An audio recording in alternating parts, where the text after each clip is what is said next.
The dam in Cleveland has cracked wide open.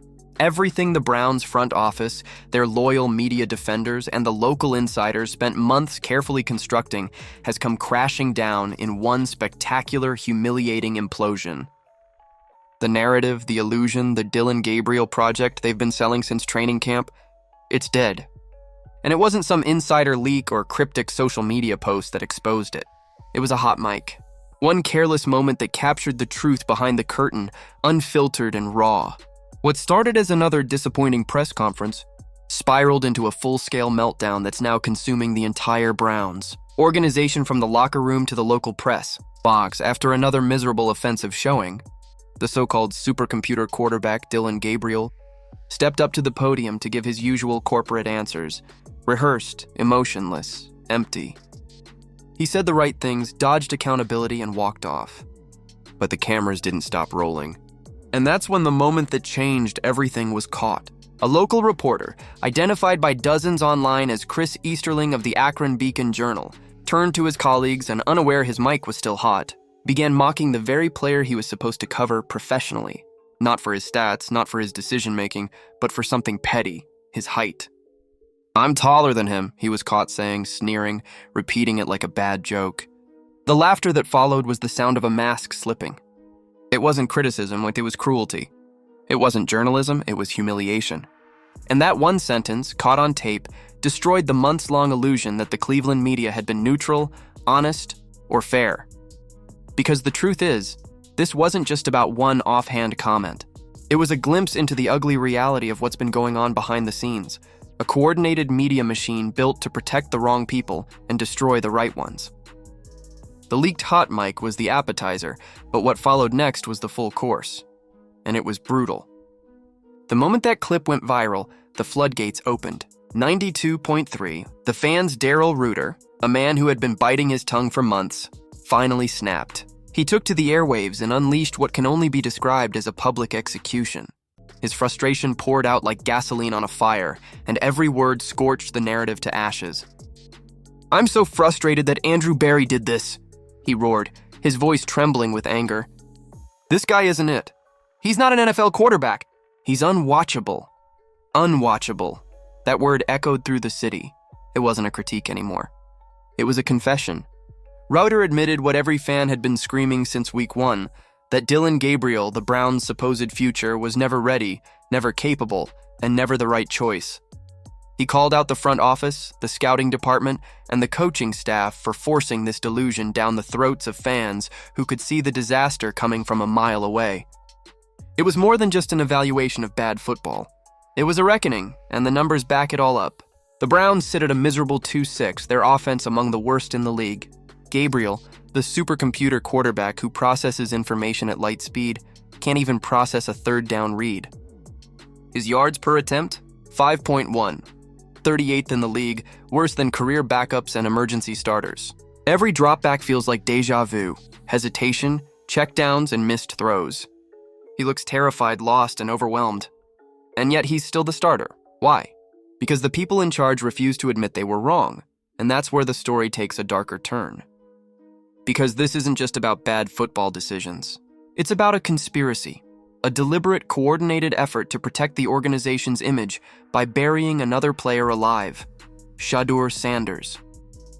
From the moment he arrived, Shedeur was targeted. The smear campaign was quiet at first. Subtle whispers about attitude issues, questions about his focus, and conveniently timed leaks about minor off-field incidents. But once the narrative took hold, the attacks became relentless. Remember the speeding ticket story? Before he ever took a meaningful snap, the local media exploded with coverage of Shedeur getting pulled over twice for speeding. 91 in a 65, 101 in a 60. Headlines questioned his maturity, his judgment, even his character. They painted him as reckless, spoiled, and unfit to lead. The coverage was everywhere, morning talk shows, podcasts, and social media. But just weeks later, when team captain and defensive superstar Myles Garrett was caught driving 100 mph in a 60 zone, almost the exact same offense, the tone was completely different. There was no outrage, no moral panic, no talk of leadership concerns. Instead, it was written off as a learning experience. Just Myles being Myles. The hypocrisy couldn't be clearer. The truth is, the Cleveland media has been running interference for their chosen guys while tearing down anyone who threatens that order. They don't want Shedeur Sanders because he's not their story. He's not controllable. He's Dayon's son, confident, outspoken, and unwilling to bow to their system. And that's why they went after him with such venom. But what they didn't expect was how he'd respond. While they were smearing him in headlines, Shedeur was out in the community, visiting schools, showing up unannounced to local high school football practices, talking to kids about chasing dreams, about staying disciplined, about believing in something bigger than themselves. He was doing the work. Not for cameras, not for PR, but for people. And that terrified the establishment, because they couldn't control it. They couldn't spin it. He wasn't playing their game. He was playing his own. And then came the moment that sealed his fate. His confrontation with Tony Grossi, one of the most powerful voices in Cleveland sports media. After a preseason game where Shedeur balled out, he walked off the podium and straight up to Grossi. Cameras caught it. "Tony, I'd be hoping you got something positive to say about me," he said with a smile. "You only say negative stuff about me." "I ain't do nothing to you." It was bold, direct, and honest. Everything the media hates. From that moment on, it was war. Grossi laughed it off publicly, but behind the scenes, the narrative shifted overnight. The kid who dared to talk back was branded a problem. And from then on, the campaign to bury him wasn't just professional, it was personal. Meanwhile, Dillon Gabriel kept failing upward.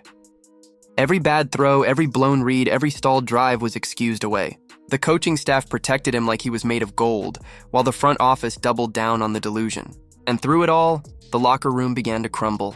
Myles Garrett, the team's heart and soul, has been visibly breaking down. He's doing everything in his power. 5 sacks in one game, historic defensive efforts, and it's still not enough.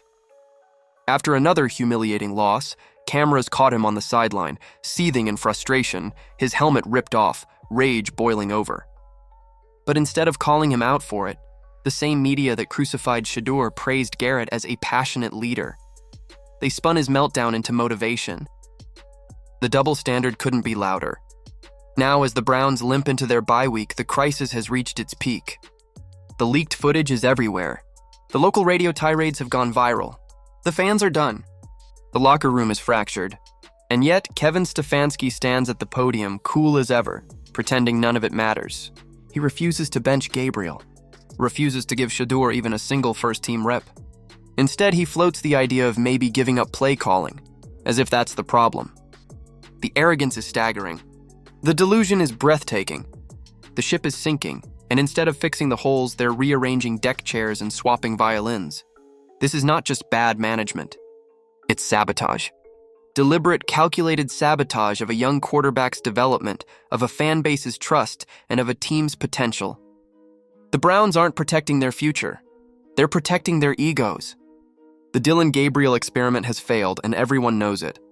The only question left is whether Kevin Stefanski and Andrew Berry will go down with the ship before admitting it. The mask has fallen. The lie is dead. And what's left in its place is chaos, mistrust, and a locker room on the verge of mutiny. The only way forward, the only chance at redemption, is to give Shedeur Sanders the opportunity he's earned. Until that happens, this isn't a football team. It's a slow-motion collapse, so now it's your turn. What do you think happens first? Does Kevin Stefanski finally get fired, or does he swallow his pride and hand the keys to Shedeur Sanders? Is this the breaking point that finally forces change, or just another chapter in Cleveland's never-ending heartbreak? Let me know your thoughts down below.